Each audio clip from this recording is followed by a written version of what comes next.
everyone, welcome to the Shooting Channel News. I've got all the latest news from the shooting scene. There's lots happening at the minute. As we know, 70% of shoots are prepped to go ahead, and week after week I've been reporting how the various organisations to do with shooting and gamekeeping are coming together, and certainly for shooting grounds we are beginning to see a light at the end of the tunnel.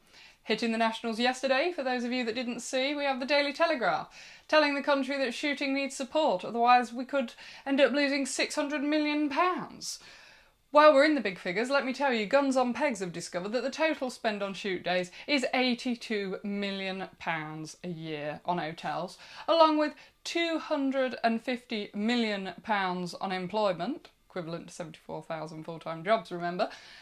This, with all the other associated costs, amounts to an unbelievable £1.25 billion to the UK economy.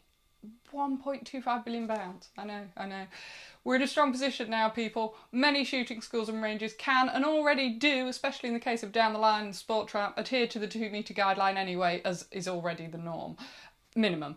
Look, the Gun Trade Association has more.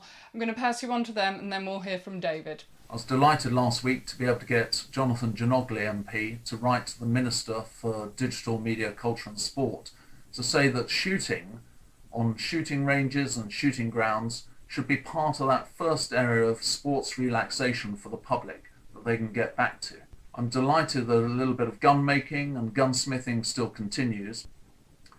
What's really important now, though, is that we start planning for those lifting of restrictions. GTA has produced some guidance for members, which is now on the website. It's important now that you prepare to be ready for opening your doors, getting the kit together and rehearsing actually how you do that engagement. Only that way can we get the trade and customers back to shooting, which is where we all want to be. Brilliant, thanks for that, Simon. Very welcome news indeed, and thank you for all of you for what you've been doing. If you've got a story you'd like to be in the news or there's something that you think I should know about, let me know.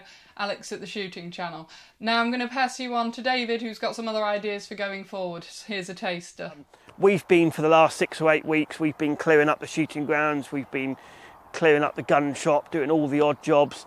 I would congratulate the Gun Trade Association on what they're trying to do, because obviously everyone at the moment, the golf industry are trying to open.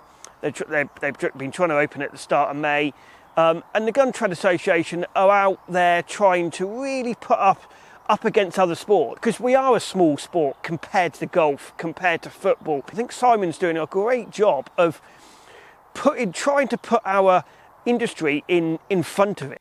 You can hear more from David this Thursday as he talks about what's next and what's best for shooting. David is of course famous for being founder of the Schools Challenge, the biggest prize for young shots in the UK. In fact, free cars are the biggest shooting prize for anyone in the UK. I wonder what he's up to now.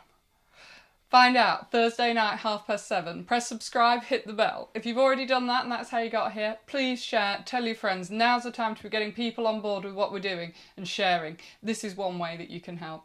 As you can see, everybody is gearing up. The CPSA is planning a Key Workers Cup charity competition series, and I've also come across this in my travels. Alright, for now I'm out of time, folks. Thank you to Simon and David for joining us today. Look after each other, stay safe, and remember, Tuesday is News Day.